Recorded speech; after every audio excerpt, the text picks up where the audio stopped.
السلام علیکم عزیز طالب علموں، بی اے ففتھ سیمسٹر کا پرچہ ہے نیشنل اینڈ انٹرنیشنل افیئرس۔ پرچے کا نام ہے قومی اور بین الاقوامی امور۔ اس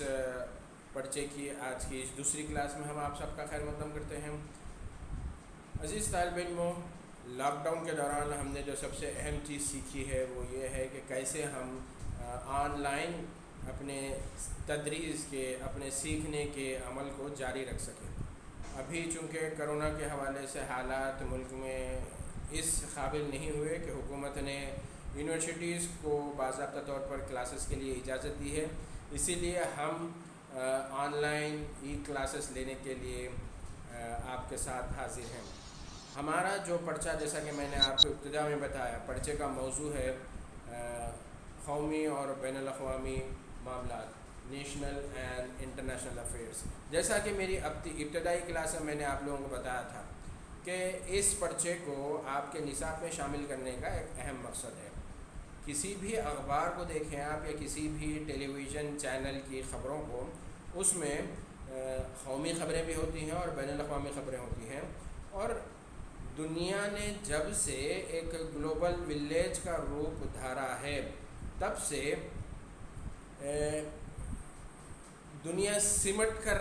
ایک چھوٹا عالمی قریہ بن چکی ہے، جہاں پر ہم چاہتے ہیں کہ ہم ایک دوسرے سے باخبر رہیں، ہم چاہتے ہیں کہ اطلاعات کی ترسیل آسان ہو، ہم چاہتے ہیں کہ ذرائع حمل و نقل جو ہیں وہ آسان ہو۔ اس پس منظر میں اب چاہے وہ کسی بھی علاقائی سطح کا، دیکھیے میں آپ کو ایک مثال دینا چاہوں گا کہ حالیہ عرصے میں جس طریقے سے کرونا کے سبب جو وبا پھیلی ہے اور جس نے عالمگیر شکل اختیار کر لی ہے، کرونا کا جو وائرس ہے، یہ وائرس دراصل کہاں سے نکلا؟ یہ اب دنیا میں میرے حساب سے جو کوئی بھی سوشل میڈیا کا استعمال کرتا ہے، جو کوئی بھی ریگولر میڈیا کا استعمال کرتا ہے، وہ اس بات کا بخوبی جواب دے سکتا ہے کہ چین کے شہر ووہان میں سب سے پہلے اس بیماری کے حوالے سے خبریں آئیں، اور پھر بعد میں ووہان سے نکلنے والی یہ بیماری نے آہستہ آہستہ یورپ، امریکہ، ایشیا، افریقہ، دنیا کے ہر بر اعظم کو اس بیماری نے گھیر لیا، اور پھر اسی کے نتیجے میں عالمی ادارہ صحت ورلڈ ہیلتھ آرگنائزیشن نے اس کو عالمی وبا کا نام دے دیا۔ تو اس پس منظر میں عالمی حالات سے جڑی ہوئی خبریں دنیا کے بیشتر اخبارات کا لازمی حصہ بن چکی ہیں۔ روزانہ کی بنیادوں پر اخبارات میں، روزانہ کی بنیادوں پر ٹیلی ویژن کی خبروں میں بین الاقوامی خبریں ایک لازمی جز بن چکی ہیں۔ ایسے پس منظر میں صحافت کے طالب علموں کے لیے، بی اے کے طالب علموں کے لیے بھی قومی اور بین الاقوامی خبروں کا پس منظر، اس کی اہمیت سے واقف ہونا بے حد ضروری ہے۔ اسی مقصد کو پورا کرنے کے لیے، اسی مقصد کے پیش نظر مولانا آزاد نیشنل اردو یونیورسٹی کے شعبۂ ترسیل عامہ اور صحافت نے بی اے آنرس جرنلزم کا جب کورس شروع کیا تو اس کورس میں اس مضمون کو بھی شامل نصاب رکھا گیا ہے۔ آئیے اب ہم بات کرتے ہیں، ہمارا جو پہلا یونٹ ہے، پہلے یونٹ کا جو پہلا موضوع ہے، جو کہ ایک ایسا موضوع ہے جس سے ہر اس صحافی کو واقف ہونا ضروری ہے جو میدان صحافت میں کام کر رہا ہے یا آگے چل کے کام کرنے والا ہے۔ وہ موضوع ہے عالمی جنگ عظیم دوم۔ عزیز طالب علموں، جنگ عظیم دوم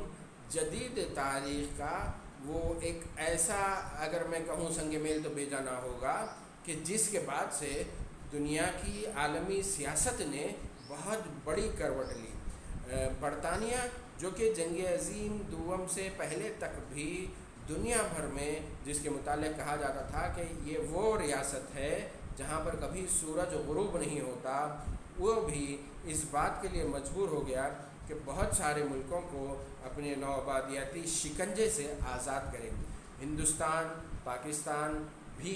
اسی وقت جنگ عظیم دوم کے بعد وجود میں آنے والی مملکتیں ہیں۔ جنگ عظیم دوم ہے کیا ہے اس کا میں مختصر سا جو ہے سو آپ لوگوں کو بتانا چاہوں گا۔ جنگ عظیم دوم کے حوالے سے جب ہم پڑھتے ہیں تو ہمارے ذہن میں، ہماری کتابوں میں، ہمارے مواد میں، ہمارے لٹریچر میں چند ملکوں کے نام آتے ہیں۔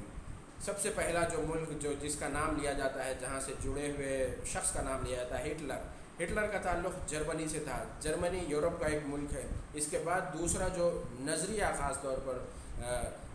پڑھایا جاتا ہے یا جس کے متعلق سب جانتے ہیں وہ ہے فاشسٹ نظریہ۔ فاشسٹ نظریہ اٹلی کے حکمران مسولینی سے جوڑا جاتا ہے۔ اس کے بعد ایک اور ملک ہے جس کا نام خاص طور پر ورلڈ وار سیکنڈ جنگ عظیم دوم کے حوالے سے لیا جاتا ہے، وہ ہے جاپان کا۔ جاپان وہ ملک ہے آج تک کی تاریخ میں، دنیا بھر کی تاریخ میں، اب تک کی تاریخ میں وہ اکلوتا ایسا ملک ہے جس نے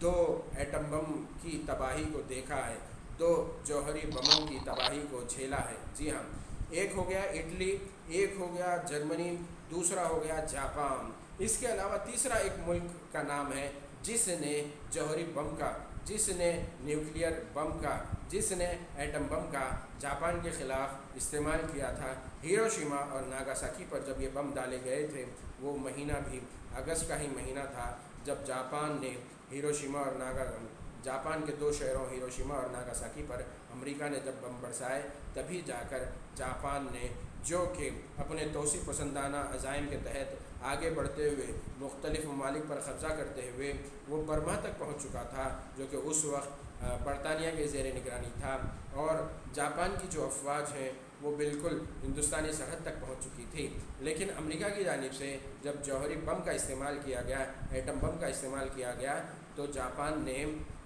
ہتھیار ڈال دیے۔ یوں جنگ عظیم دوم کا خاتمہ ہوا۔ جہاں جاپان نے ہتھیار ڈالے، وہیں پر جرمنی کے جو حکمراں ہیں ہٹلر نے بھی خودکشی کر لی، اور پھر ہٹلر کی فوجیوں کو بھی شکست ہوئی۔ اس میں جن ممالک نے اہم رول ادا کیا تھا اس کو ہمیں سمجھنا ضروری ہے، چونکہ جنگ عظیم دوم کے بعد ہی دنیا کا جو عالمی ادارہ برائے امن قائم کیا گیا تھا، جس کا مقصد تھا مختلف ملکوں کے درمیان اگر تنازعات پیدا ہوتے ہیں تو ان کو حل کرنے کے لیے ایک پلیٹ فارم ہونا چاہیے۔ مختلف ممالک کے دوران اگر کچھ اختلافات ہوتے ہیں تو اس کو حل کرنے کے لیے ایک پلیٹ فارم ہونا چاہیے، اور وہ پلیٹ فارم اقوام متحدہ کی شکل میں، یونائٹڈ نیشنز آرگنائزیشن کی شکل میں جنگ عظیم دوم کے بعد ہی 24 اکتوبر 1945 کو قائم کیا گیا تھا۔ تو اب عزیز طالب علم، جب کبھی جو کوئی آپ عالمی خبروں میں اگر آپ دیکھتے ہیں کہ ہمارا ملک ہندوستان سلامتی کونسل میں مستقل نشست کا دعوے دار ہے، ہمارا ملک ہندوستان بھی اپنی آبادی کے حوالے سے، دنیا کی سب سے بڑی جمہوریت ہونے کے حوالے سے چاہتا ہے کہ اس کو بھی نئے جو سیکیورٹی کونسل ہے اس میں ہندوستان کو بھی جگہ دی جائے، تو ایسے پس منظر میں بہت سارے ممالک جو ہندوستان کے دوست ممالک ہیں وہ ہندوستان کے اس مطالبے کی تائید کرتے ہیں اور اس بات کا مطالبہ کرتے ہیں کہ اقوام متحدہ کی سیکیورٹی کونسل کی جدید خطوط پر اس کو تشکیل دیا جائے، اس کو بنایا جائے، تاکہ وہ بدلتا ہوا دنیا کا جو عالمی نقشہ ہے، جو عالمی نظام ہے، اس سے وہ ہم آہنگ ہو سکے۔ تو یہ جو چھوٹی سی خبر آتی ہے کہ بھئی ہندوستان کے دوست ملک برازیل نے یا ہندوستان کے دوست ملک امریکہ نے ہندوستان کے اس مطالبے کی تائید کی کہ ہندوستان کو بھی سلامتی کونسل کا مستقل رکن بنایا جانا چاہیے، تو آپ کو سمجھنا ہوگا کہ سلامتی کونسل کے مستقل رکن، مستقل ممالک کون کون سے ہیں۔ سلامتی کونسل کے مستقل جو ارکان ہیں ان کی تعداد 5 ہے۔ یہ کون سے ممالک ہیں؟ یہی وہ ممالک ہیں جنہوں نے جنگ عظیم دوم کے دوران، ورلڈ وار سیکنڈ کے دوران بہت بڑا رول پلے کیا تھا۔ ان میں سر فہرست امریکہ ہے، جس نے جوہری بموں کا استعمال کرتے ہوئے جاپان کو ہتھیار ڈالنے پر مجبور کیا تھا۔ اس کے علاوہ ایک اور اہم ملک ہے برطانیہ، جو کہ ہندوستان پر اس وقت جس کا قبضہ تھا، ہندوستان برطانیہ کی نوآبادیات بنا ہوا تھا۔ اس کے علاوہ تیسرا ایک بڑا ملک ہے جس نے جنگ عظیم دوم کے دوران سب سے زیادہ جانوں کی قربانی دی، وہ کوئی اور نہیں، اس کی آج بدلی ہوئی شکل۔ اس وقت ورلڈ وار سیکنڈ کے دوران اس ملک کا نام USSR، United socialist Soviet republic USSR تھا۔ 1990 میں جب USSR بکھر گیا تو اس کا جو جانشین بنا رشیا، ان ملکوں نے بہت اہم رول پلے کیا تھا۔ تو آپ دیکھ لیجئے سلامتی کونسل کے جو مستقل ارکان ہیں اس میں امریکہ، برطانیہ، USSR جس کی جگہ رشیا نے لے لی ہے، فرانس سلامتی کونسل کا ایک مستقل رکن ہے، اس کے علاوہ جو 5واں سلامتی کونسل کا مستقل رکن ہے وہ چین ہے۔ تو آپ کو سمجھنا ہوگا کہ سلامتی کونسل کا جو ڈھانچہ، سلامتی کونسل کا جو ادارہ تشکیل دیا گیا تھا وہ جنگ عظیم دوم کے پس منظر میں ہی تشکیل دیا گیا تھا۔ تو جب آپ جنگ عظیم دوم کا نظریے کو بالکل کلیئر رکھیں گے تو آپ کے لیے اب سلامتی کونسل کے اجلاسوں میں اٹھائے جانے والے، برازیل کی جانب سے بھی یہ مطالبہ اٹھتا ہے، جرمنی کی جانب سے بھی یہ مطالبہ اٹھتا ہے کہ سلامتی کونسل کو بدلتے ہوئے حالات سے، تقاضوں سے ہم آہنگ کرنے کے لیے اس کے جو مستقل ارکان ہیں ان کو اثر نو جو ہے سو ترتیب دینا ہے۔ تو آپ جب جنگ عظیم دوم کی وجوہات کیا تھی، جنگ عظیم دوم کے بعد کیا بڑے بڑے فیصلے لیے گئے، کیا اہم نتائج نکلے، وہ آپ سمجھیں گے تب آپ اس سے جڑی ہوئی خبروں کو بھی آسانی سے آپ کور کر سکتے ہیں، آسانی سے آپ اس کو ترجمہ کر سکتے ہیں، آسانی سے آپ ان خبروں کا انتخاب کر سکتے ہیں۔ ایسے ہی بین الاقوامی خبروں میں جب ہم جنگ عظیم دوم کی بات کر رہے ہیں تو اسی جنگ کے حوالے سے، اسی جنگ کے بعد جو منظر ابھرا اس کے حوالے سے میں آپ کو اگلے چند منٹوں میں بتانا چاہوں گا۔ وہ یہ کہ جب ہٹلر کو شکست ہوئی، جب مسولینی کو شکست ہو گئی، جب جاپان کی فوجوں نے جو سو ہتھیار ڈال دیے، تو اس کے بعد جنگ عظیم دوم کی جو فاتح اقوام تھی ان لوگوں نے یہ فیصلہ کیا